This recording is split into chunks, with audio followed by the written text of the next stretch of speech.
안녕하십니까. 네. 날씨는 춥지만 이렇게 또 우리 함께 모여서 주님을 찬양하는 또 기회를 주시는 하나님께 감사드립니다. 다 같이 마라나타 찬송 139장 찬송하겠습니다. 마라나타 찬송 139장 1절, 2절, 간주 3, 4절 하겠습니다. 139장입니다.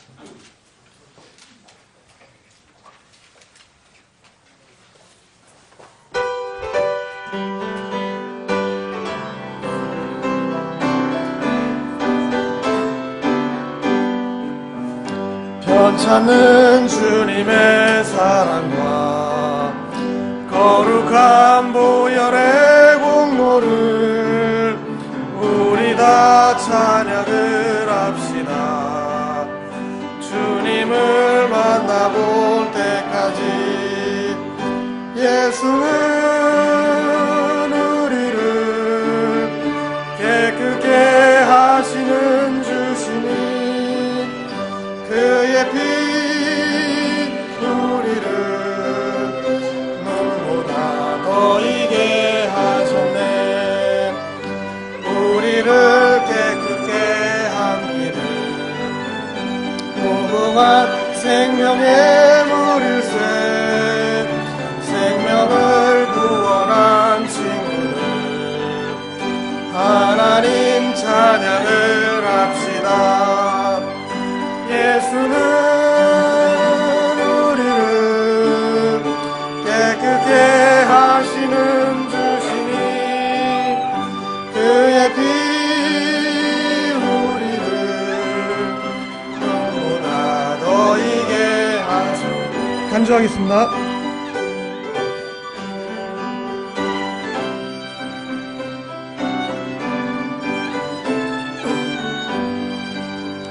주님의 깨끗한 보혈을 날마다 입으로 간증해 담대히 싸우며 나가세.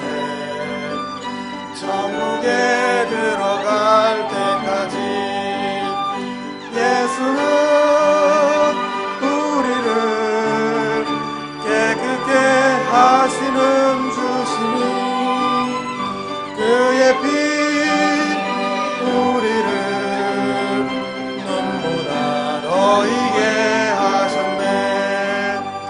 십자가 든든히 붙잡고 날마다 이기며 나가세.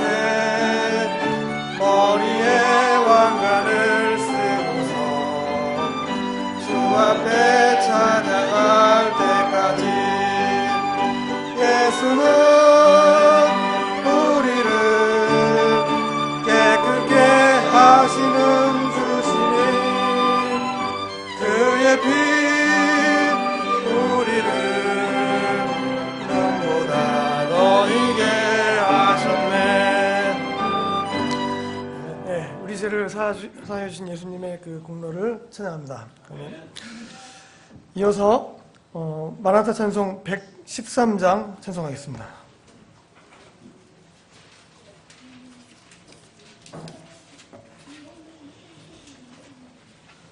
1절, 2절, 간주 4절 하겠습니다. 1절, 2절, 간주 4절 하겠습니다.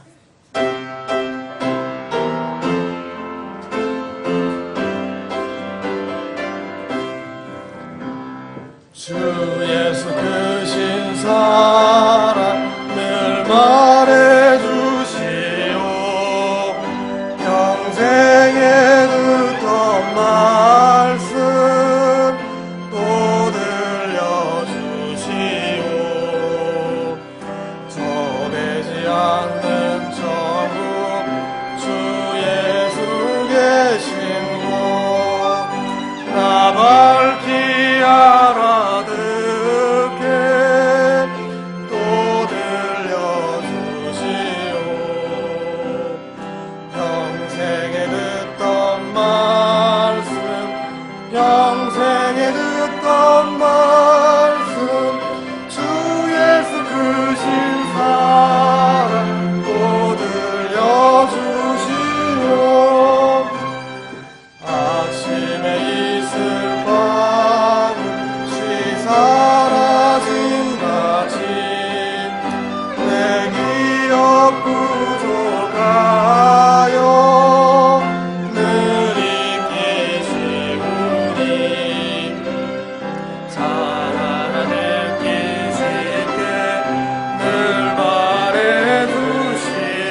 간주 4절입니다.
지난주 우리 주일학교 학생들이 찬양했던 278장 찬양하고 이후 예배 순서 진행하겠습니다. 1절, 2절 이어서 찬송하겠습니다. 278장입니다. 마라나타 찬송.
네, 다 같이 일어나셔서 찬송가 39장 하나님께 찬양드리겠습니다.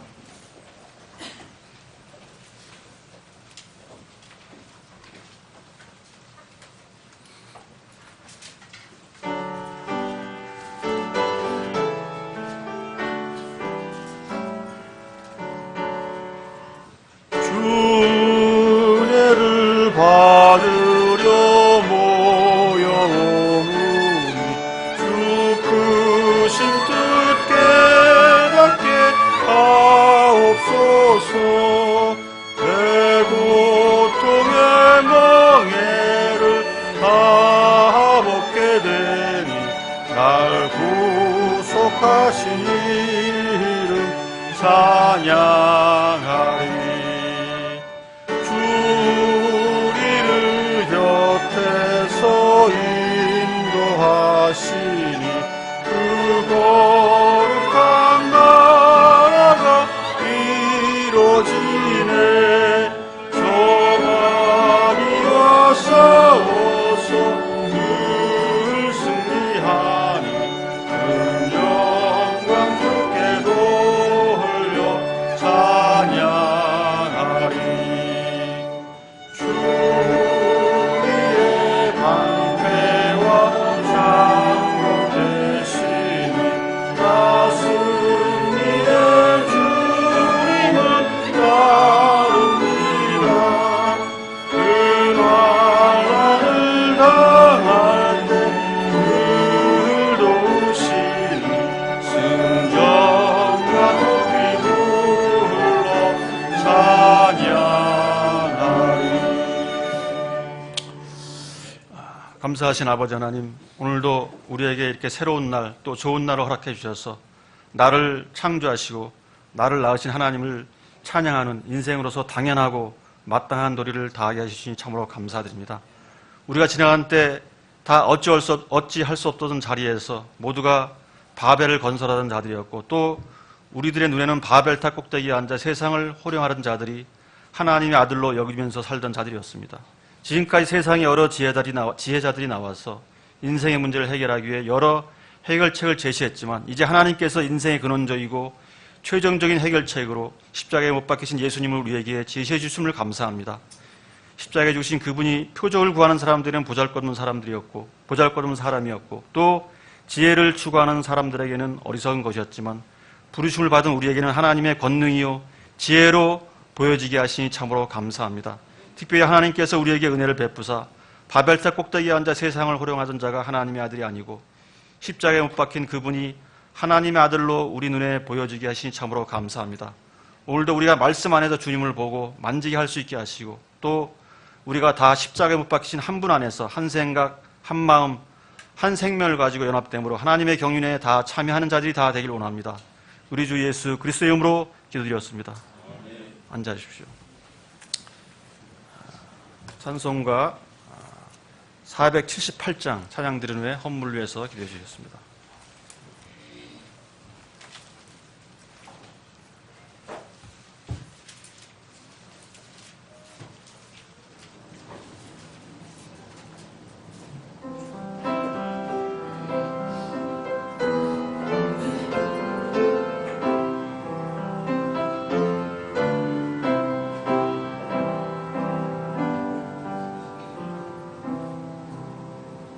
주를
천지 만물을 지으시고 지금도 이 우주를 말씀으로 붙드시어 한치의 오차 없이 운행하시는 하나님 아버지, 지난 한 주간도 저희의 생명을 보존하여 주시니 감사를 드립니다. 어두운 죄 속에서 지옥을 향해 달려가던 저희를 주님의 은혜로 불러주셨고 천국의 소망을 갖게 하심에 감사를 드립니다. 주님께서 주신 그 구원의 은혜를 날마다 되새기며 그 은혜를 주위의 이웃과 가족들에게 전파하게 도와주시옵소서. 그들의 마음을 저희가 움직일 수 없사오니 주님께서 그리하여 주시옵소서. 저희가 저희 힘으로 아무것도 할 수 없음을 주님 앞에 고백합니다. 주님께서 도와주시옵소서. 저희의 천국의 소망이 고백으로만 그치는 것이 아니라 당장 주님께서 오심을 갈망하는 그 마음을 주시옵소서.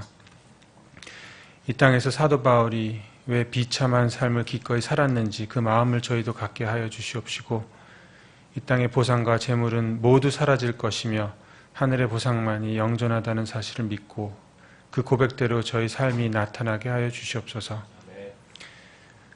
저희 자녀들 위해서 기도합니다. 날로 악해져가는 이 세상 속에서 영적인 분별력을 갖게 하시옵시고, 부모된 저희들 먼저 주님께서 밝은 영의 눈을 갖게 하시옵소서. 세상과 동화되지 않게 하시옵시고 세상과 주님 사이에서 갈등하지 않게 하시옵소서.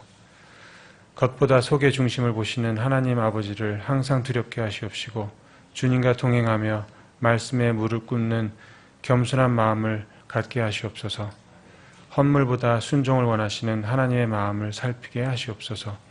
우리 주 예수 그리스도를 받들고 기도드립나이다.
예, 교회 소식입니다.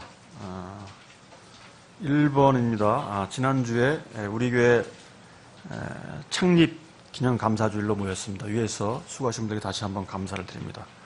오늘 오후에는 금년도 마지막 주님의 만찬이 있습니다. 2번입니다. 지난주 창립 기념 모임으로 한 주 쉬었던 주일 성경 공부는 9시 45분에 계속 시작됩니다. 3번입니다. 계속해서 금년 말까지 선교 헌신을 약속을 받습니다. 적어서 모금함에 넣어주시기 바랍니다. 4번입니다. 입주가 시작된 우리 교회 앞에 우방 아파트 입주자들을 위해서 계속해서 기도해 주시고 참여해 주시기 바랍니다. 5번입니다. 오는 성탄절 12월 25일 목요일입니다. 11시부터 예배 겸 찬양대 특별 음악 발표회 있고 예배 후에는 식사 교제를 하겠습니다. 이번 주 성경 암송 구절입니다. 시작. 하나님께서 모든 은밀한 일과 더불어 선한 일이든 악한 일이든 모든 일을 심판하시리라. 전도서 12장 14절 말씀.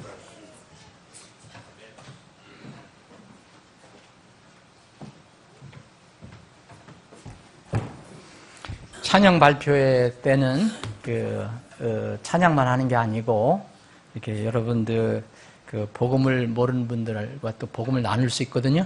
그러니까 여러분들 자연스럽게 또 초청할 수 있습니다. 초청해 주시고 지금 선교 헌금 말씀드렸는데 저는 여러분들이 이 선교 헌금을 좀 깊이 한번 생각해 봤으면 좋겠습니다. 그래서 특히 아이들을 위해서라도 아이들이 자라나는 과정에서 어떻게 하나님의 말씀을 이렇게 잘 양육할까 할 때 이것도 한번 좋은 기회로 여러분들이 활용하시면 좋을 것 같습니다. 하나님의 가장 큰 명령이 있거든요. 큰 명령이 있잖아요. 이 명령을 우리 아이들한테 어렸을 때부터 어떻게 가르쳐 줄 것인가. 그래서 여러분들이 아이들에게 용돈을 주든 그렇게 해서 스스로 그것을 이렇게 선교에 동참하는 그런 믿음을 길러줬으면 좋겠습니다. 이 아이들은 단 1,000원이라도 이렇게 계속해서 선교를 위해서 난 동참하겠다 하는 것, 이렇게 여러분들이 참여해 주시면 좋겠습니다. 오늘 예배에 참석하신 여러분들 모두 주님의 이름으로 환영하고요. 우리가 지난 이제 기념 감사주의를 잘 보냈는데 내년도 17주년에는 더 풍성한 은혜 속에서 우리가 감사를 할 수 있도록 지금부터 다시 출발합니다. 다 같이 일어나셔서 인사하는 시간 갖겠습니다. 313장 1절 들으신 뒤에 서로 사랑의 인사를 나누겠습니다.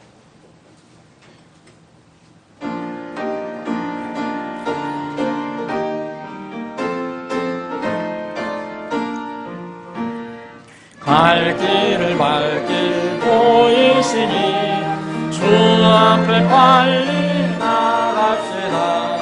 우리를 찾는 구주 예수 오노라 하시네. 죄악 것은 우리 영혼은 기뻐 뛰며 주를 보겠네. 하늘에 계신 주 예수 나무의 성필이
생각하니 참 미치시로다. 죄악 벗은 우리 영혼은 기뻐 뛰며 주를 보겠네. 하늘에 계신 주 예수를 영원히 섬기니.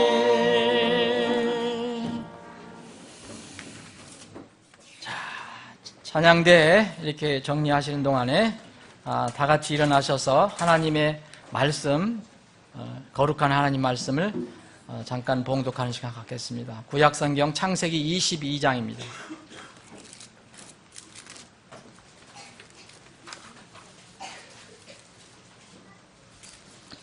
22장 1절부터 19절까지인데요. 오늘 다 읽지 않겠습니다.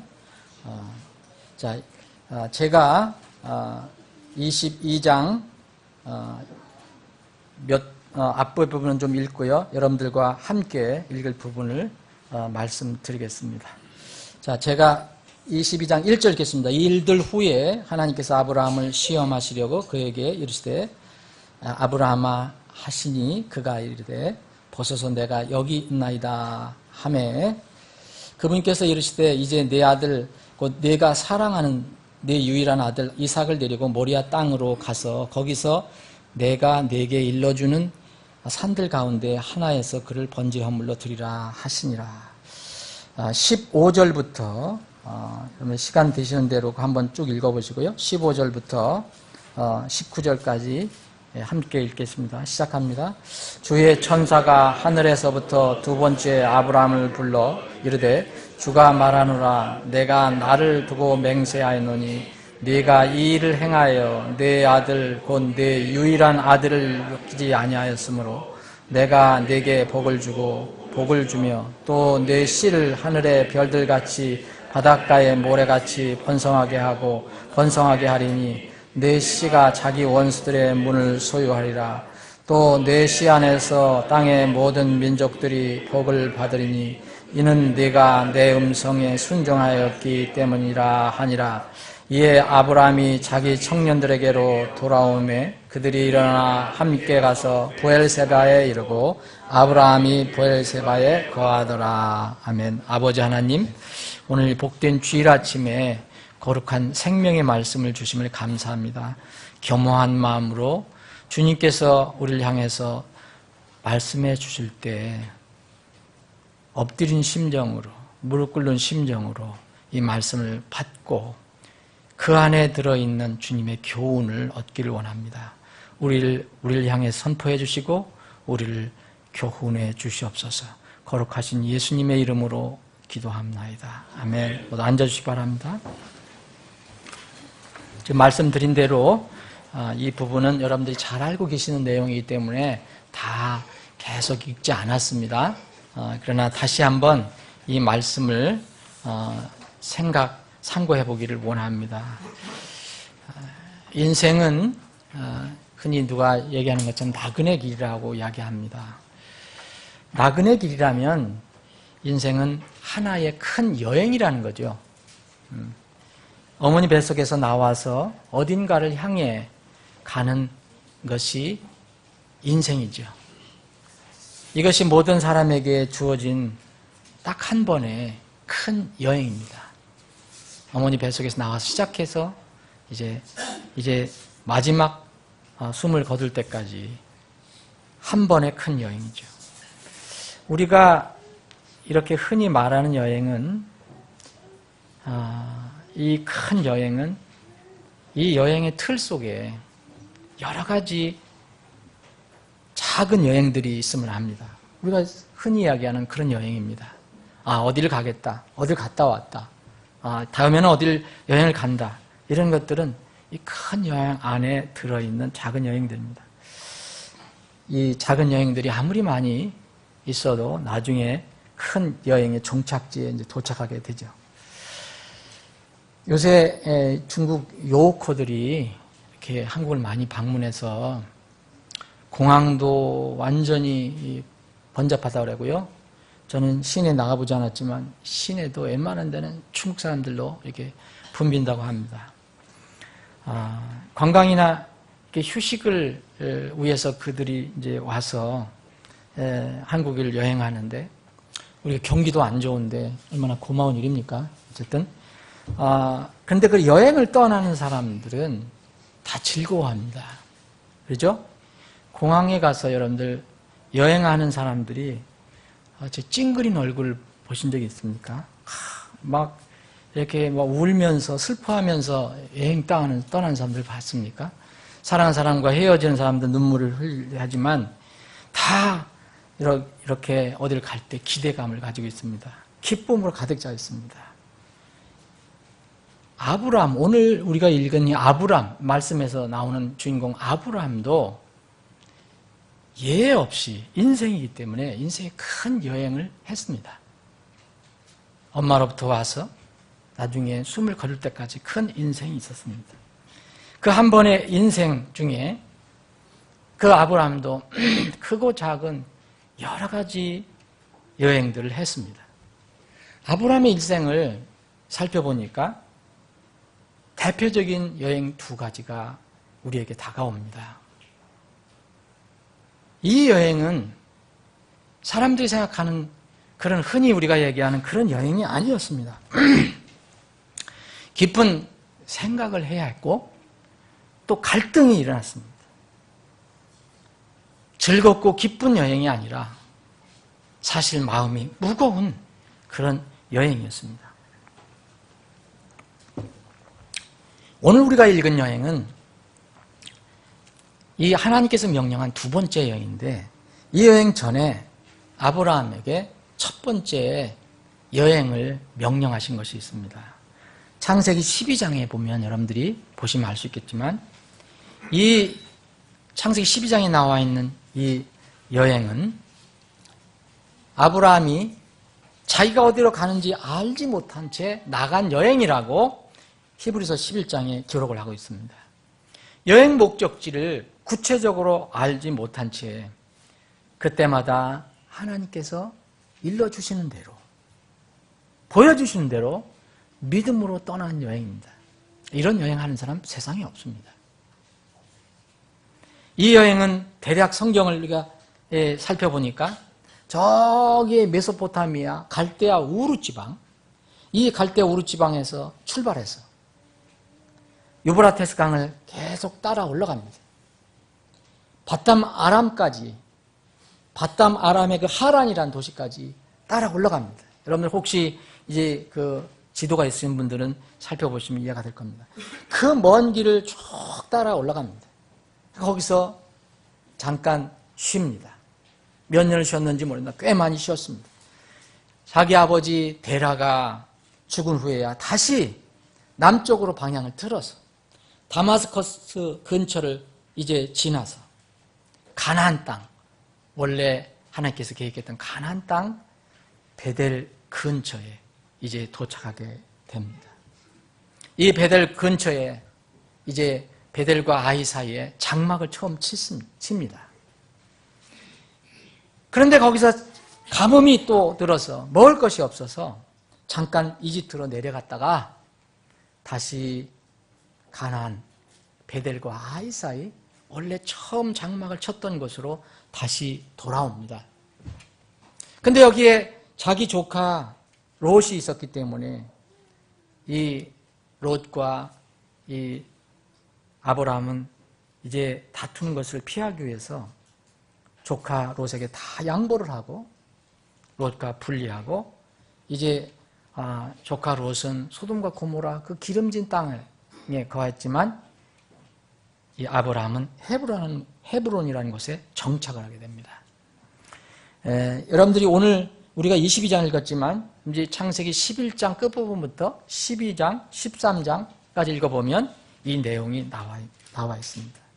그 뒤에 물론 아브라함이 또 여러 가지 작은 여행들을 합니다.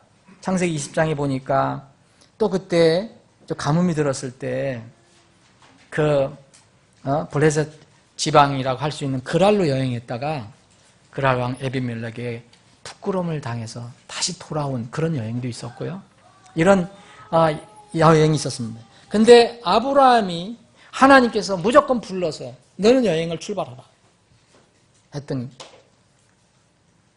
구체적으로 갈 목적지를 모른 채 출발한 여행이 이 여행이었습니다. 아브라함에게는 또 다른 잊지 못할 여행이 있습니다. 이것도 하나님께서 무조건 떠나라 해서 떠난 여행입니다. 오늘 우리가 읽은 내용입니다. 목적지는 여기는 목적지가 정해져 있었습니다. 처음 출발할 때는 내가 그때그때마다 지시할 테니까 가라 했고 여기는 목적지가 정해졌습니다. 여기 2절에 우리가 읽었지 않습니까? 모리아 땅으로 가라 그랬어요. 모리아 땅으로 가서 그 모리아 땅이 큰데 그 모리아 땅에서 하나님께서 지정하신 한 산으로 올라가라. 이것이 바로 여행 목적지였습니다. 이 여행은 얼마나 걸렸느냐? 최소한 일주일이 걸렸을 것입니다. 여기에 그 처음에 출발지를 떠나서 그 모리아산에 도착했을 때가 약 3일째가 됐다고 그랬습니다. 어쨌든 6일, 최소한 6일, 한 일주일은 걸렸을 것입니다. 일주일 동안 혹은 6일 동안의 여행이었습니다. 여행 목적이 있습니다. 이 두 번째 아브라함이 잊지 못할 여행은 여행 목적이 있어요. 여러분, 이 목적을 하나님께서 이번에는 미리 알려주십니다. 첫 번째 여행은 아무것도 알려주시지 않아요. 중간중간에 내가 너 떠나라, 내가 지시한 대로만 가라라고 얘기했습니다. 이 두 번째 여행은 목적이 분명히 나와 있습니다. 그 목적은 백세에 얻은 자기 유일한 아들 이삭을 번제물로 바치라는 그런 목적이 있었습니다. 아브라함은 이 목적을 위해서 여행을 떠납니다.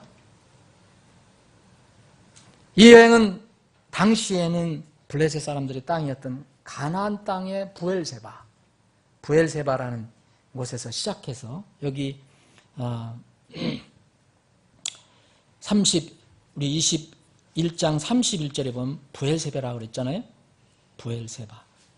이 부엘세바에서 시작해갖고서 다시 우리가 읽은 것처럼 부엘세바로 돌아옵니다. 19절에 부엘세바로 다시 돌아왔죠.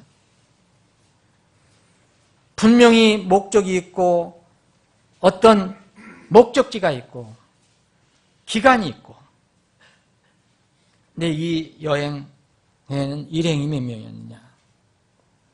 전에는 아버지 데라와 그래도 꽤 많은 사람들이 같이 갔습니다. 여기에는 이번 여행은 딱 4명이 갑니다. 아브라함 그리고 백세에 난 아들 정말 사랑하는 그 이삭 그리고 이 종들 중에서 청년 2을 뽑아가지고 이렇게 갑니다. 그리고 여기에 이제 그 물건을 싣고 갈 나귀 한 마리를 데리고 갑니다. 말씀드린 대로 최종 목적지는 모리아 산상인데 모리아 산상이 가까웠을 때는 아브라함은 이제 2명의 종들은 청년들은 같이 데려가지 않습니다. 멀찍이 떨어뜨려 놓고 자기 아들과 함께 둘이 올라갑니다. 이 여행의 기획자는 하나님입니다. 기획 목적은 여기 1절에 나와 있습니다. 이 창세기 22장 1절에는 하나님께서 분명히 성령을 통해서 아브라함은 몰랐지만 우리는 이 성경 읽을 때 이걸 압니다. 목적이 뭐냐? 하나님께서 아브라함을 시험하시려고. 시험의 여행이었습니다. 하나님께서 아브라함을 시험하시기 위해서 떠나라 했던 여행이었습니다. 아브라함 편에서는 결코 즐거운 여행이 아니었습니다. 대신에 엄청난 갈등과 고민과 때로는 의심과 무거운 마음으로, 슬픈 마음도 있었겠죠. 이런 마음으로 떠난 여행이었습니다. 여러분, 이 시대에 많은 여행사들이 있는데 이런 여행 상품 출시하면 그 여행사는 즉시 망합니다. 이런 여행 누가 떠나는 사람이 있겠습니까?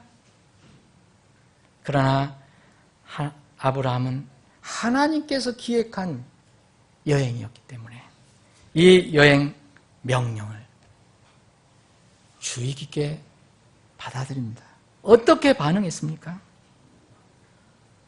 하나님께 대한 아브라함의 태도를 우리는 여기서 발견하게 됩니다. 첫 번째, 여기 보면 1절에 보면 하나님께서 갑자기 아브라함을 부르십니다. 아브라함아, 이렇게 부릅니다. 그랬더니 아브라함은 이렇게 대답합니다. 보소서, 내가 여기 있나이다. 오늘 저는 이 말씀의 제목을 내가 여기 있나이다라고 한번 붙여봤습니다. 아브라함은 자신을 부르시는 주님이 죽은 육체에서 생명을 일으키시는 그 전능하신 하나님이심을 이미 믿었습니다. 창세기 21장을 보시면 100세의 이삭을 얻는 내용이 나옵니다. 히브리서를 읽어보면 믿음의 사람이 됐다는 것을 알게 됩니다. 하나님께서는 죽은 사람과 같던 아브라함과 정말 완전히 죽은 사람과 같던 사라를 통해서 생명인 이삭을 주십니다. 이삭의 원래 뜻은 웃음이란 뜻입니다. 비로소 정말 행복한 평안의 웃음을 지을 수 있었습니다. 생명을 얻었기 때문에.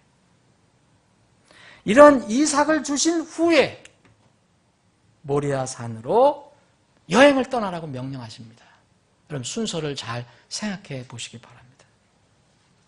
이때 하나님께서 아브라함을 부르셨을 때 보소서, 내가 여기 있나이다 라고 대답합니다. 사랑하는 여러분, 우리는 그리스도인들입니다. 하나님의 자녀들입니다. 여러분들이 진정으로 구원받았다면 우리는 그리스도인이며 하나님 자녀입니다. 우리는 영적으로 죽은 존재에서 살아난 사람들입니다. 산 소망을 가지고 있습니다. 영원한 웃음인 이삭을 생명으로 받은 사람들입니다. 하나님께서는 참으로 묘하게도 이렇게 생명을 받은 사람에게 사명을 주십니다. 절대 생명이 없는 사람에게 명령 주시지 않습니다. 생명이 있는 사람들에게 명령을 주시고 무슨 일을 맡기시고 사명을 주십니다. 구원받지 못한 세상 사람들에게 주는 것이 아닙니다. 생명이 없는 사람에게는 절대 일 맡기지 않으십니다. 여러분, 성경에서 찾아오십시오. 구원받지 않은 사람들에게는 구원을 받으라고 말씀하시지 뭘 하라고 말씀하시지 않습니다. 나를 위해서, 나 주를 위해서 뭘 해달라 이런 말씀 없습니다. 아브라함 부르실 때는 모리아 산으로 가서 네가 사랑하는 아들, 정말 유일한 아들, 그 아들을 나에게 번제로 드리라 했을 때는 이미 아브라함이 생명을 얻었을 때입니다. 사랑하는 여러분, 보소서 내가 여기 있나이다. 이렇게 아브라함이 대답했는데 여기에 나라는데 한번 여러분들 이름을 한번 대입해 보십시오. 아무개가 여기 있나이다. 하나님께서 부르실 때 보소서, 나무개가 여기 있나이다. 그러나 많은 그리스도인들이 하나님의 부르심을 불어 못 들은 척합니다.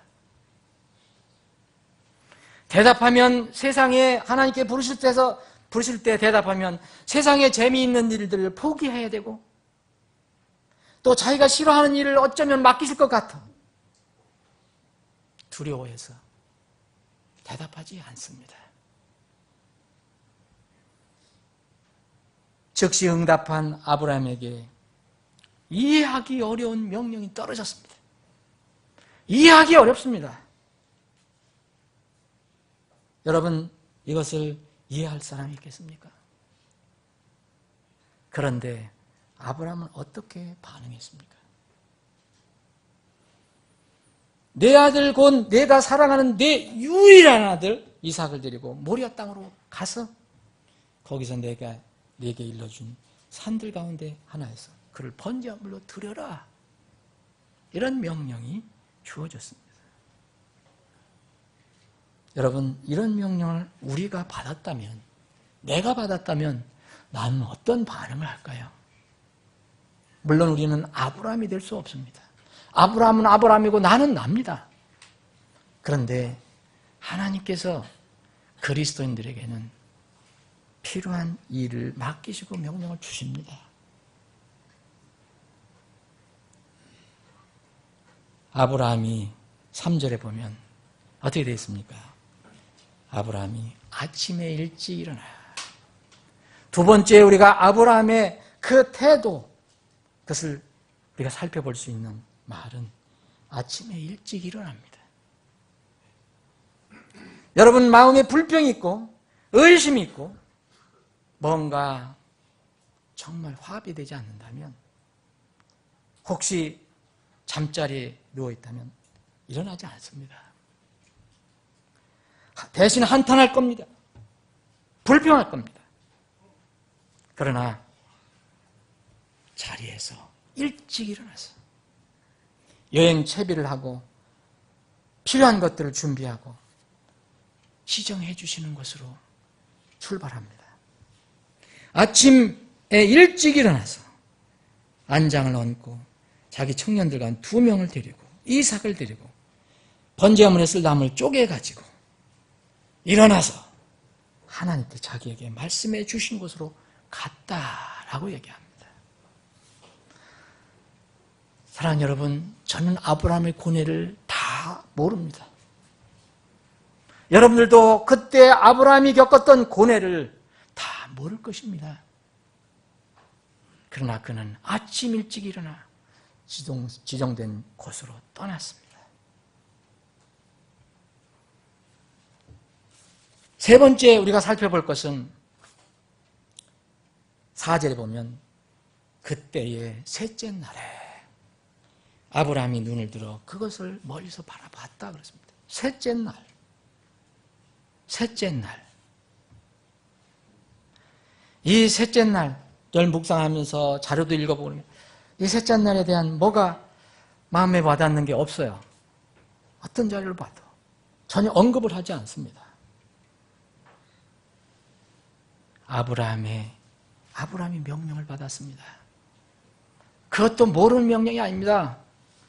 정말 눈에 넣어도 아프지 않을 이삭을 데리고 바치라는 겁니다. 아브라함이 아침에 일찍 일어나서 출발합니다. 점심이 지나고 저녁이 됐습니다. 하룻밤을 자는데 잠이 오지 않았을 것입니다. 아브라함의 하루도 아니고 3일 동안의 여행에 그의 심정은 어땠을까요? 비참했을 것이고 갈등은 자꾸 솟아오르고 의심도 생기고 두려움도 생기고 슬픔도 생기고, 아니 정말 그렇게 겨우 100살이나 그것도 하나님께 주시고 약속하신 그 아들을 내가 받았는데 이제 이게 무슨 말이냐? 억장이 무너졌을 것입니다. 아마 하룻밤을 자고 일어나서 이게 꿈이었으면 좋겠다라고 했을 것입니다. 근데 그는 셋째 3일 동안을 꾸준히 걸어갔습니다. 그 장소를 이제 도착했습니다. 거의 멀리 바라다보고 이제 자기와 함께 간 2명의 종들을 이야기합니다. 5절 보면 너희는 나귀와 함께 여기에 있어라. 나귀도 데려가지 않습니다. 이건 뭡니까? 스스로 지금 모든 물건을 이 이삭과 함께 가져간다는 겁니다. 나는 아이와 함께 저기에 가서 경배하고 너희에게 다시 돌아오리라. 여러분, 여기서 경배라는 말이 나와요. 영어로 worship입니다. 이건 예배라는 말과 같은 겁니다. 성경에서 처음 언급되는 단어입니다. 여기서부터 worship이 시작됩니다. 예배가 시작됩니다. 이 말을 여러분들이 찾아보시면 원래 이런 말입니다. 엎드리다는 겁니다. 어떤 대상 앞에 엎드리다는 겁니다. 머리를 완전히 숙이다는 겁니다. 거기에는 물론 존경하는 마음, 사랑하는 마음, 이것을 담고 그렇게 하는 겁니다. 아브라함이 우리에게 예배가 무엇인가, 경배가 무엇인가를 보여주고 있습니다. 아브라함은 하나님께 드리는 예배, 경배에서 자신의 상황이나 환경에 흔들리지 않고 견고하게 하나님께 예배를 드렸습니다. 여러분, 이런 상황이 있다면 여러분 하나님께 예배 드릴 수 있겠습니까?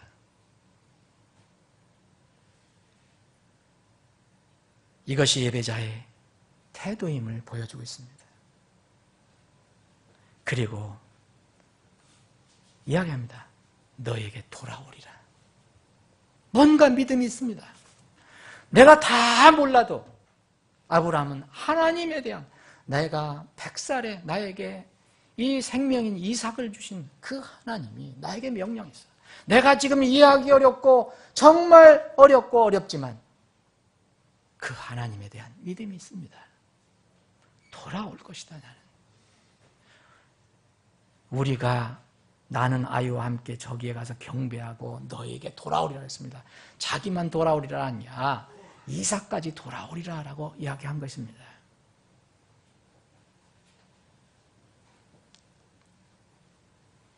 다섯 번째 우리가 살펴볼 것은 우리가 잘 아는 여덟 번째 8절에 나와 있는 겁니다. 아브라함이 이르되 내 아들아 번제 헌물의 어린 양은 하나님께서 자신을 위하여 예배하시라. 이 말이 어떻게 나왔습니까?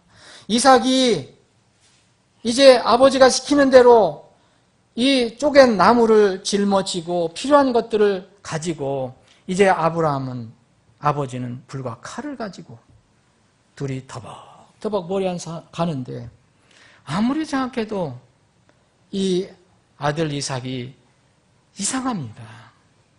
그래서 아버지에게 묻습니다. 내 아버지요? 그러니까 이렇게 물으니까 아브라함이 내 아들아? 내가 여기 있다. 너 이삭이 얘기합니다. 불과 나무 여기 있는데 우리가 번제 헌물로 하나님께 예배드리러 가는데 어린 양은 어디 있습니까? 아버지에게 묻습니다.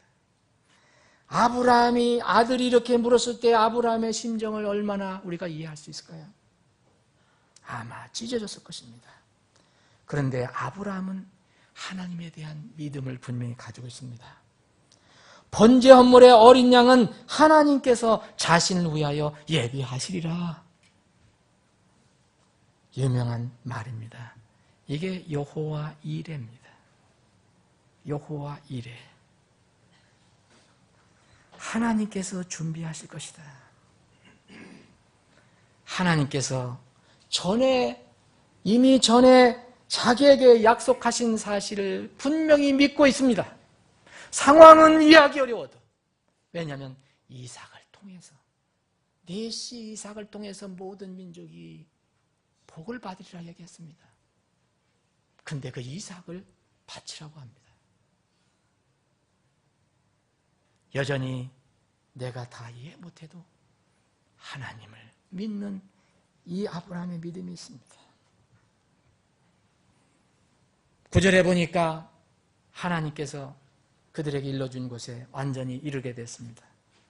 그러니 갑자기 아브라함이 거기 제단을 쌓고 나무를, 이 아들이 지고 온 나무를 거기에 가지런히 쌓아놓고는 갑자기 아들 이삭을 결박해서 제단 위에, 제단 나무 위에 이삭을 올려놓습니다. 이삭도 참으로 어리지만 대단한 믿음을 가지고 있어요. 아버지에게 항거하지 않았습니다. 도망가지 않았습니다. 자기 아들 이삭을 결박해서 제단 위에 놓았습니다. 사랑하는 여러분, 여기서 잠깐 한번 생각해 볼 게 있습니다.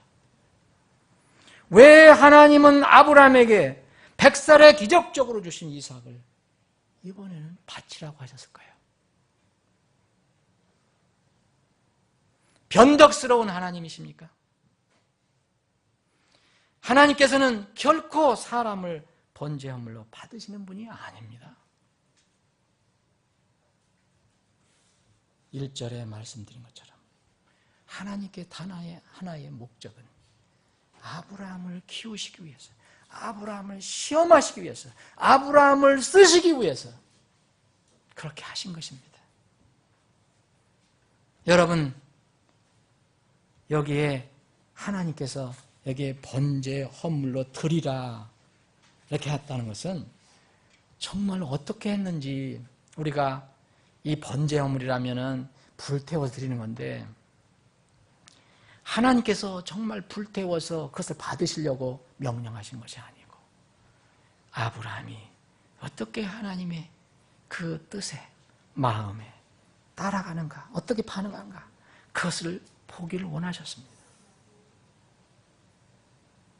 아브라함에게 그때 가장 소중한 것이 있었습니다. 그것이 뭐였습니까? 이삭이었습니다. 여러분, 우리는 상상하기 힘듭니다. 여러분이 불임이었다가 99살에 애를 임신해서 100살에 낳았는데 그 아이가 너무 똑똑하고 너무 밝고, 그럼 여러분 거의 정신 놓고 살 겁니다. 이 아이 때문에.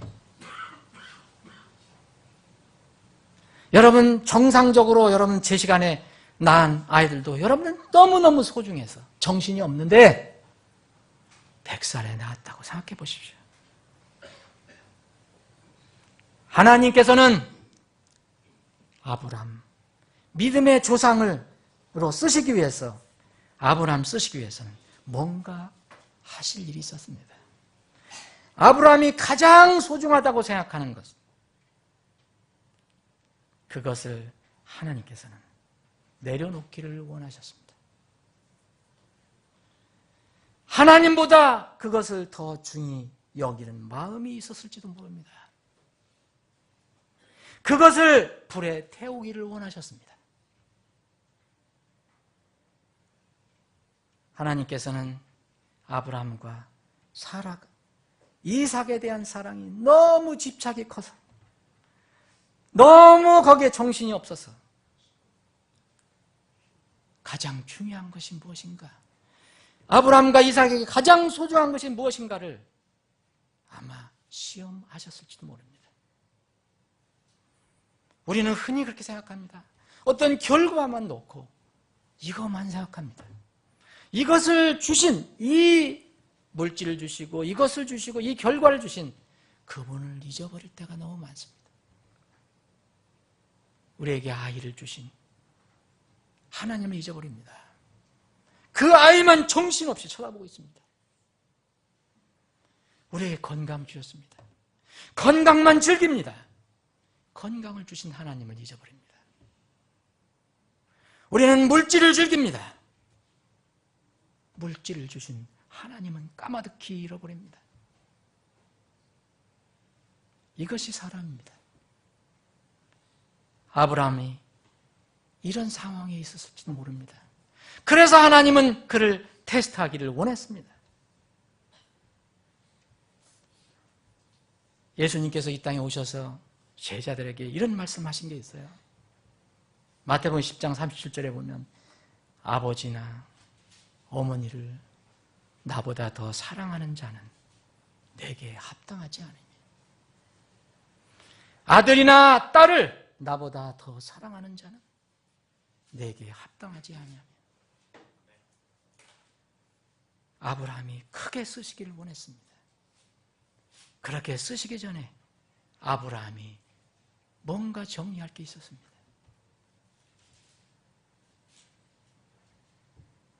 사람들은 아버지나 어머니, 우리가 아버지 어머니를 공경해야 합니다. 아들과 딸을 잘 양육해야 됩니다. 그런데 하나님을 잊어버리면 안 됩니다. 하나님께서 아버지 어머니를 주셨고 하나님께서 아들과 딸을 주신 겁니다. 만약 하나님을 제쳐놓고 아버지와 어머니, 아들과 딸을 나보다 더 사랑하면 하나님께는 합당하지 않다고 말씀하십니다. 사람들은 이것을 자꾸 잃어버립니다. 주님께서 이런 약속을 하셨습니다. 마태복음 19장 29절에 보면 또 내 이름으로 인해 집이나 형제나 자매나 아버지나 어머니나 아내나 자녀나 토지를 버린 모든 자가 100배로 받고 또 영존한 생명을 상속받으리라. 하나님께서는 무엇을 몽땅 다 버리라고 얘기하는 게 아닙니다. 먼저 무엇을 찾느냐, 너는 무엇이 중요하냐, 이것을 말씀하고 계십니다. 이 부부에게, 아브람과 사라 부부에게는 이삭이 가장 소중한 보물이었습니다. 그 자기가 가장 소중하게 생각하는 그것이 하나님의 자리를 차지하면 그때부터 그리스도인은 불행이 시작되는 겁니다. 이때 자기의 가장 소중한 것이 하나님이시라는 것을 고백하기를 하나님은 원하십니다. 가장 소중한 것을 하나님께 드려 쓰시게 할 때 놀랍게도 하나님은 그 희생드린 것은 당연하고 그것을 복구해 주시고 그것보다 그것으로 인해 더 많은 것들을 공급해 주십니다. 이것이 세상 사람들이 찾는 복인데 세상 사람들은 순서를 잘못하고 있습니다. 아브라함은 가장 소중한 것인 아들 이삭을 하나님께 드렸을 때 이삭은 물론 다시 돌려받았습니다. 그리고 순양을 덤으로 받았습니다. 자기 손을 내밀어 칼을 잡고 자기 아들을 죽이려고 하더니 주의 천사가, 이 주의 천사는 여러분 뒤에 말씀 보시면 알죠? 누군지 아시죠? 예수님입니다. 예수님. 하나님이십니다. 주의 천사가 하늘에서부터 그를 불러 이르실 때 아브라함아 아브라함아 하므로 그가 이르되 내가 여기 있나이다. 아브라함이 또 내가 여기 있나이다 얘기합니다. 그가 이르되 내 손을 아이에게 대지 말라. 너는 아무 일도 그에게 하지 말라. 내가 내 아들 곧 내 유일한 아들이라도 내게 아끼지 아니하였으므로 내가 하나님을 두려워하는 줄을 내가 이제 아노라. 이 말씀이 떨어졌을 때 눈을 들어보니까 덤불에 순양이 뿔에 걸려 있어요. 아브라함이 그 순양을 가져다가 이삭이 누웠던 자리에 대신 그 순양을 번제물로 드립니다. 그래서 아브라함이 그것의 이름을 여호와 이레, 제호바 자이레라고 합니다. 처음 그렇게 명령했습니다. 사랑하는 여러분, 이삭 바쳤지만 아브라함 무엇을 더 받았습니까? 이 순양은 하나님을 경배할 수 있게 하는 우리의 힘을 얘기합니다. 섬길 수 있는 능력. 이 능력은 언제 우리가 받을 수 있느냐? 순종할 때 받을 수 있습니다. 하나님으로부터 받는 것입니다. 정직하고 선한 뜻으로 하나님께 드리기만 하면 어떤 경우에라도 결코 손해가 나지 않습니다. 많은 사람들은 이야기합니다. 많은 그리스도인들도 생각합니다. 물리적으로 그 분명히 내 손에서 나갔으면 그건 산술적으로 나에게 마이너스인데 당장 줄어드는 거 보입니다. 그래서 사람들은 이것을 하지 못합니다. 아브라함은 하나님을 믿었습니다. 우리가 물리적으로 산술적으로는 줄어들지만 영적으로는 놀랍게 감소하는 것이 아닙니다. 영적으로는 불어나기 시작합니다. 17절 읽겠습니다. 내가 네게 복을 주고 복을 주며 복에 복을 주으며 또 내 씨를 하늘의 별들같이 바닷가의 모래같이 번성하게 하고 번성하게 하리니 내 씨가 자기 원수들의 문을 소유하리라. 또 내 씨 안에서 땅의 모든 민족들이 복을 받으리니. 여러분, 이 복을 여러분들 한번 생각해 보십시오. 얼마나 많은 복이 쏟아졌습니까? 이것은 어디에서 나왔습니까? 이는 네가 내 음성에 순종하였기 때문이라. 순종에서 나온 드림의 열매입니다. 순종하면 의심하지 않고 주님께 내 것을 드릴 수 있습니다. 나의 삶을 드릴 수 있습니다. 순종해서 드린 그 드림에서는 이런 놀라운 열매가 나오기 시작합니다. 때로는 인간의 생각으로 하나님의 뜻을 이해하지 못할 때가 있습니다. 그러나 거룩하시고 완전하신 주님은 변하지 않습니다. 이 아브라함은 이런 주님을 전적으로 신뢰하고 순종했습니다. 고통스러운 상황 속에서도 아브라함은 굳건한 믿음을 지켰습니다.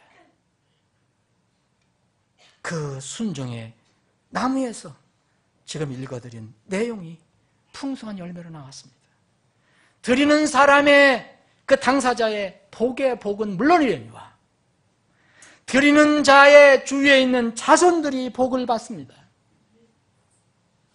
번성하고 능력을 받습니다.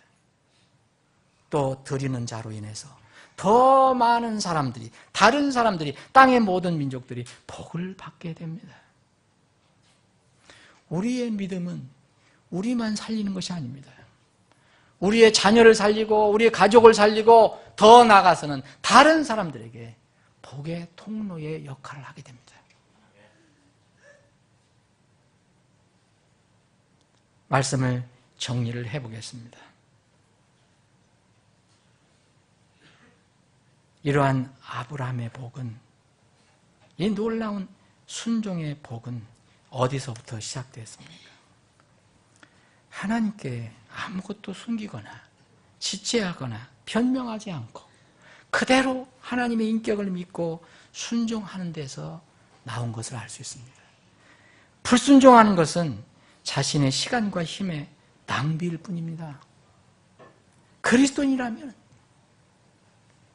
하나님께 있는 그대로 정직하게 즉시 나아가는 태도가 중요합니다. 하나님은 그리스도인들 늘 부르고 계십니다. 여러분, 이 하나님의 부르심에 대해서 정말 부정적인 그런 모습을 우리가 이 처음 성경에서 찾아볼 수 있습니다. 아담과 이브가 하나님의 약속의 말씀을 어기고 자기 욕심을 위해서 죄를 범했습니다. 하나님께서 아담을 부르십니다. 아담에게 네가 어디 있느냐? 아담이 뭐라고 얘기합니까? 숨어서 얼굴도 내밀지 않고 벌거벗었으므로 두려워하여 숨었나이다. 우리가 주님의 말씀에 순종하지 않으면 우리가 구원받았어도 늘 이런 모습으로 살아갑니다. 무슨 구체적인 내용, 무슨 구체적인 분야를 모르더라도 주님께서 말씀하신 것은 따르겠나이다. 이런 태도가 바로 아브라함의 태도였습니다. 이것이 바로 보소서 내가 여기 있나이다. 이 말씀이 곳곳에 나와 있는 것을 볼 수 있습니다. 하나님께서 야곱에게 이제 그 요셉이 총리 되시는 이 이집트로 내려가는 것, 그것을 야곱이 두려워했을 때 하나님께서는 야곱을 부르십니다. 그때 야곱은 주님 제가 여기 있나이다 라고 얘기합니다. 하나님은 두려워하지 말고 내려가라 말씀하십니다. 즉시 따라갑니다. 이사야서 6장에 보면 이사야 대언자가 하나님 부르심을 받습니다. 자기는 너무 부족하고 연약하다고 생각합니다. 하나님께서 부르셨을 때 제가 여기 있나이다. 어디로 가기를 원하십니까? 이사야 대언자는 즉시 응답을 합니다. 이것이 순종입니다. 나의 가장 소중한 것, 그것이 바로 하나님이라는 것. 세상 그 어느 것보다도 나의 가장 소중한 것, 중요한 것은 바로 나를 살리신, 나를 구원해준 나의 하나님이라는 것을 고백하는 것이 순종입니다.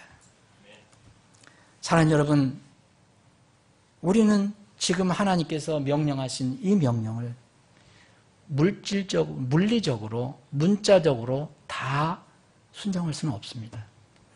여러분, 다 땅의 끝까지 모든 민족에게 다 갈 수 없습니다. 그럼에도 불구하고 하나님께서는 우리에게 명령하신 것입니다. 교회에게 명령하신 것입니다. 여러분들에게 명령하신 겁니다. 우리가 직접 땅 이곳저곳 선교사로 가지 못한다면 이 지상 대명령의 효력은 상실될까요? 그렇지 않습니다. 결코 그렇지 않습니다. 우리는 기도함으로 땅끝까지 갈 수 있습니다. 우리는 드림으로, 물질을 드림으로 동참할 수 있습니다. 사랑하는 여러분, 절대 여러분들 오해하지 마시기 바랍니다. 우리 교회가 내년 2015년에 선교를 시작하는데 여러분들의 헌신에 따라서 선교사님들의 수가 줄어듭니다. 지금 상황으로는 우리가 많이 줄여야 합니다. 우리가 하나님의 이 말씀에 우리가 순종한다면 한 달에 커피 2잔만 아끼시면 여러분들은 매월 10,000원의 선교금을 할 수 있습니다. 여러분 짜장면 2그릇 한 달에 절약하시면 선교사님에게 10,000원 보내드릴 수 있습니다. 외식을 한번 줄이면 매월 몇만 원의 선교 헌금도 가능합니다. 저는 이것이 복의 근원이기 때문에 하나님께서 주신 명령을 순종하는 것, 그리고 영혼들을 건져내는 이 일에 우리가 동참하는 것을 하나님께서 가장 기뻐하신다는 것을 알면 그것이 바로 복의 근원이라는 것을 우리가 알게 되면 이제 이 주님의 명령에 동참하기를 원합니다. 남녀노소, 부모, 자녀 구별 없이 자녀들에게도 특별히 하나님의 말씀을 순종하게 하고 부모들이, 어른들이 순종하는 모습을 보여줄 수 있는 그런 기회가 되었으면 합니다. 헌신 뒤에, 순종하는 뒤에, 하나님을 믿고 따르는 뒤에 나타나는 것은 여호와 이레고 복의 복이며 나를 통해서 다른 사람들까지 복을 받게 하는 열매를 얻게 됩니다. 부디 이런 아브라함의 순종과 같은 순종으로 여러분들이 주님으로부터 오는 큰 은혜와 복을 누리시기를 축원합니다. 기도하시겠습니다.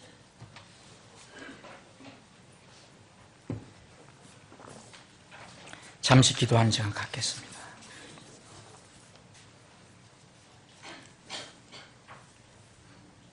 여러분들이 가장 소중히 여기는 것이 무엇인지 한번 생각해 보시기 바랍니다.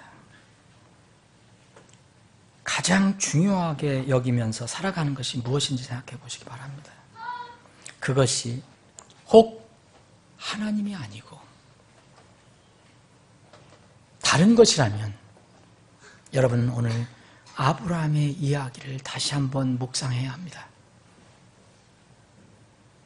여러분들의 취미생활, 여러분들의 특기, 여러분들의 혹시 모르는 여러 가지 일들,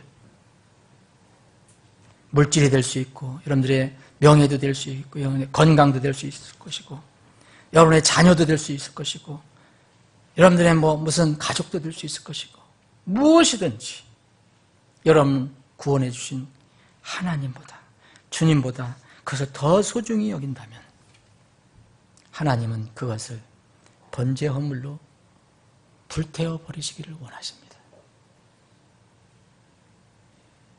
이 하나님의 뜻에 우리가 순종을 하면 그 순종에 놀라운 열매가 있습니다.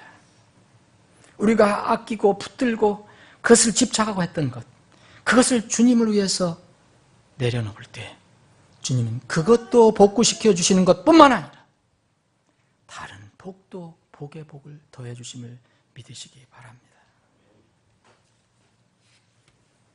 아버지 하나님 감사합니다. 오늘도 이 말씀을 주셔서 우리가 다시 한번 아버지를 바라보게 하시고 아버지의 마음을 알게 하시니 감사합니다. 우리에게 아버지 하나님을 가장 소중히 여기고 첫째 자리에 모시는 그런 믿음을 계속해서 주시길 원합니다.